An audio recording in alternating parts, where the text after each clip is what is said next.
So we're going to get back to that scripture in just a few minutes, but before we do that, I wanted to tell you a little story about a man who had been at a party.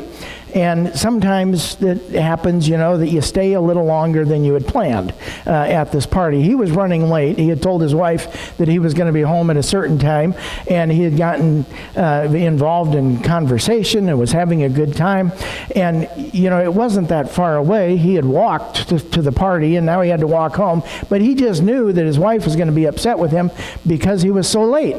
And so on the way home, he decided that he would cut through the cemetery because it would save him 5 or 6 minutes, of walking time. And so he did that, and he started, going through the cemetery. And it was only then that he really began to realize that, it's a dark night.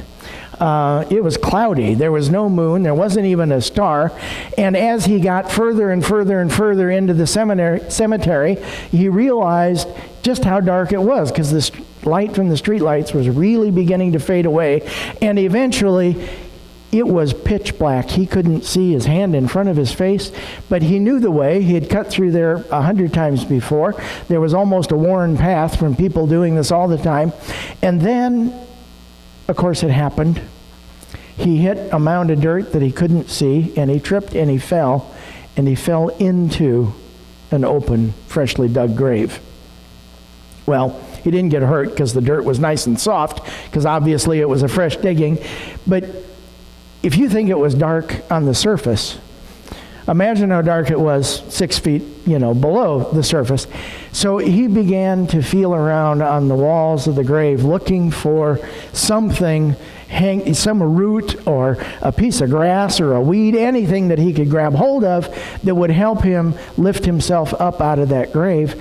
And it seemed like those walls of the grave, they were just smooth as glass. There wasn't any way. And so he started to jump, and he would jump up, and he would flail his arms up above the top of the grave, hoping to be able to grab something that was there along the edge of the grave, and there was nothing. And he jumped, and he jumped, and he jumped, and finally he was just exhausted. He was sweating. It just was no way that he was going to be able to do that. And he resolved that, I'm just going to have to stay here until morning, until somebody comes by and helps me out of this grave, because there's no way I'm getting... So he went to the back corner of the grave, and he sat down, and eventually he drifted off to sleep.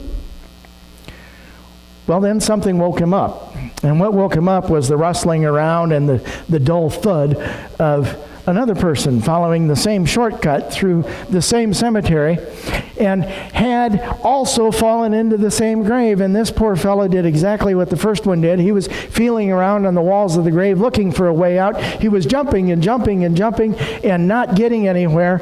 And it took the first man, the man in the corner, a few minutes to kind of come to and to recognize what has happened. But as soon as he realized what was going on, from the dark corner of the grave, he decided to speak. And he said, "You'll never make it." But he did. Yeah, I bet he jumped right out of his skin, right? So part of what makes this story fun, and part of what makes the story humorous and comes to the conclusion, is what we call a paradigm. Because when I first started to tell you about a man alone at night on a dark night cutting through a cemetery, there is a certain paradigm that goes along with all of those elements. You knew exactly what to expect. And you were thinking in your own heads, this isn't going to end well. Because, every Halloween we're reminded about all of the things, that go on in the cemeteries, and the ghosts and the goblins and all of the stuff. And what a paradigm is, it is a mental framework of how we view the world. It is this mental structure. And paradigms are absolutely necessary in order for us to function. We need to be able to organize our thoughts. We need to be able to prioritize. We need to understand from a certain perspective of how it is that we view the world. They are very, very important for us to recognize that that's kind of how our minds work. So you weren't disappointed with the story, and there's a certain paradigm that goes along with, the concept of a man, cutting through a cemetery, falls into an open grave, and even to the point where we could relate perfectly with the second man that also had fallen in, and what it must have been like to hear a voice out of the darkness saying, "You'll never make it." It all fits into this particular paradigm that each of us have about cemeteries. But there are many, many, many hundreds, thousands of different paradigms. And sometimes paradigms are accepted as absolute truth when in fact they're not true. And you see, that can create a problem. We all know that for centuries everybody was convinced that the earth was flat. Now I've heard that this is actually on the Flat Earth Society website. I haven't verified that, but I thought it was kind of funny. The Flat Earth Society has members all around the world. But Galileo was also someone who challenged the paradigm that the earth was the center of the universe. And he said, no, actually it's the sun is the center of at least our galaxy. The universe, has taken on a little bit of a different feel. But there are other paradigms. If you think about some of our history, some of our past, things that were given to us, by our ancestors. The institution of slavery, I think, is a good example of a paradigm. It's a way that people thought about things. They had a certain perspective, and they, even from biblical times and before that, people were held as slaves. And it was considered an economic function. It was part of culture. It was the way things were. It was accepted as a truth. And of course, in the history of this country, that paradigm began to be challenged, and there was bloodshed, and there was brother fighting against brother in the Civil War because of a paradigm that once was thought to be true was proven to no longer be true. And while our cemetery story has some humor and it's lighthearted, paradigms can be a very serious business. There's a United Methodist theologian, author, speaker named Walter Wink. And Walter Wink has identified a particular paradigm both within Christianity and within our culture that he calls the myth of redemptive violence. This is a paradigm that we are fed constantly. You might not recognize all of the ways that this idea gets reinforced to you every single day. But it is a paradigm of redemptive violence.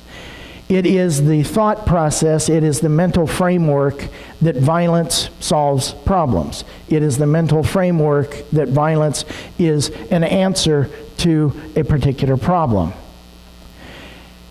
As evidence in that, we want to get back to the text from Ephesians. If you think about what it had to say about putting on the full armor of God, when do you need armor? You need armor when you're going into battle. Okay? And this is a metaphor that is in there, but there's a lot of literal interpretation there as well. There is all of this defensive armor. Your shields and your breastplate and your helmet and all of those things are defensive, but there's also the offense. There is the sword of the Spirit. And what amazes me is within those few verses, within that text, they talk about the peace of God. So the implication is there that through the yielding of the sword, you can go into battle and eventually come out the other side with peace. And Walter Wink and others don't believe that to necessarily be the case. I want you to think back when I was being raised, a youngster in our household, say during the 1960s, you could not turn on the TV without coming across a Western.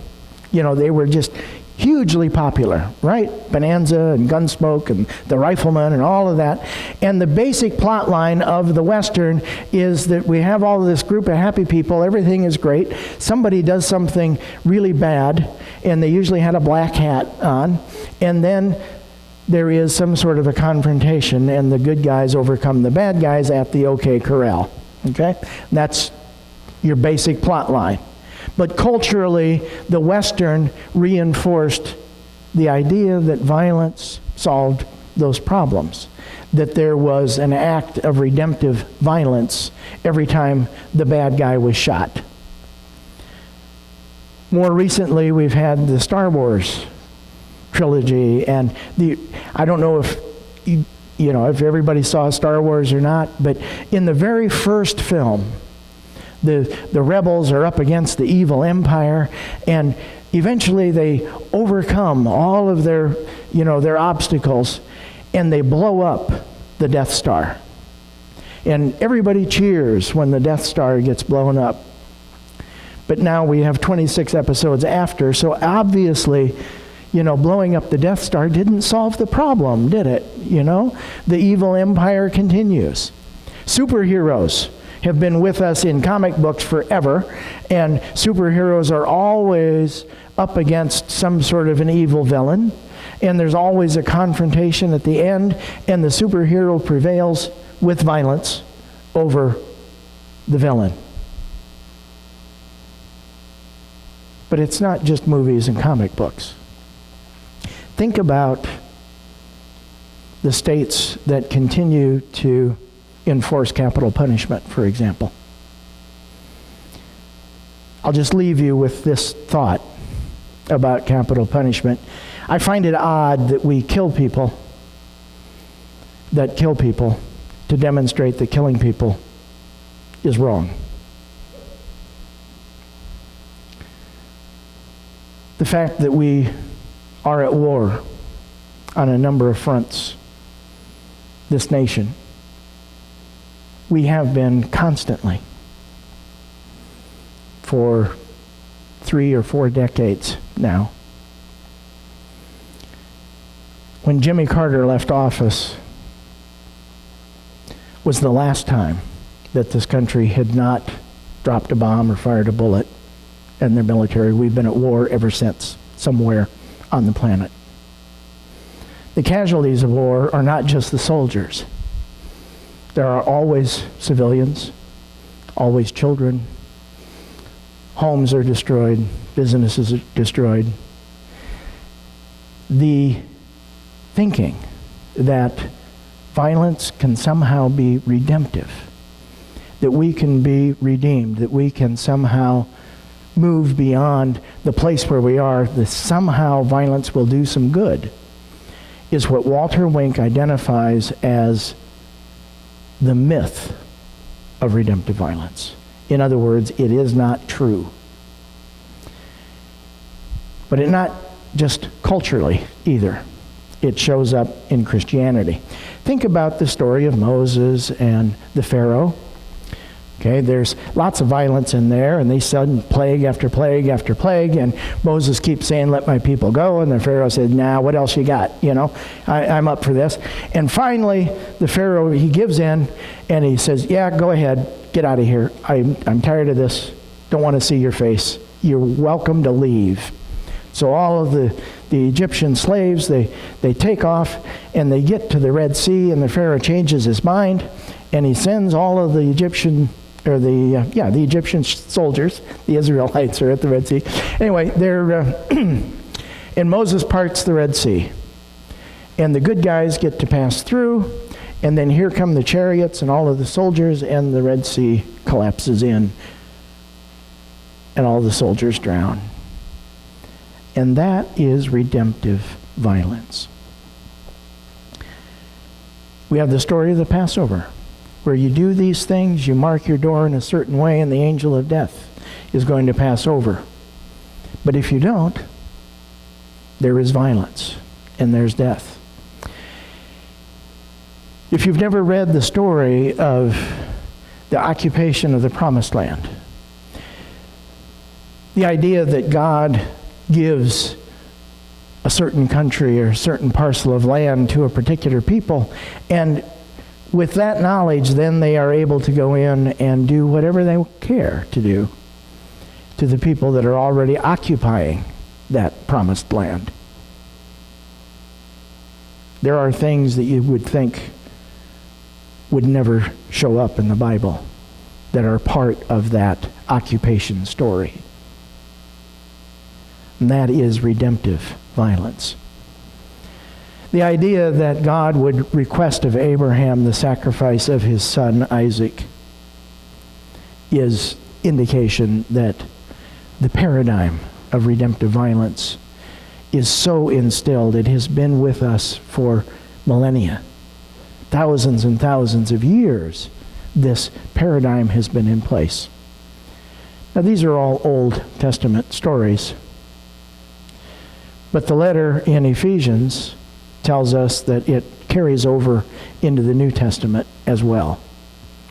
And every Easter, there are literally millions of sermons preached about the redemptive violence represented as death on a cross.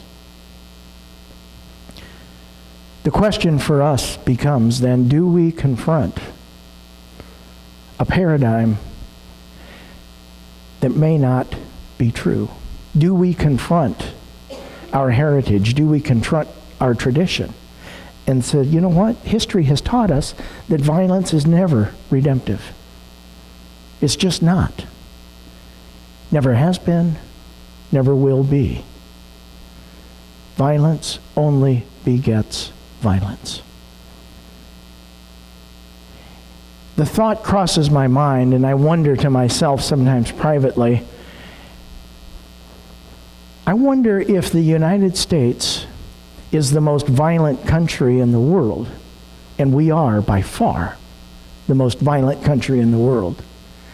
I wonder if we are the most violent country in the world, partly because we're also the most Christian nation in the world. And do those two things have a relationship? And is there a correlation there? And are we teaching the myth of redemptive violence to the generations that are to follow us? And that, of course, is food for thought.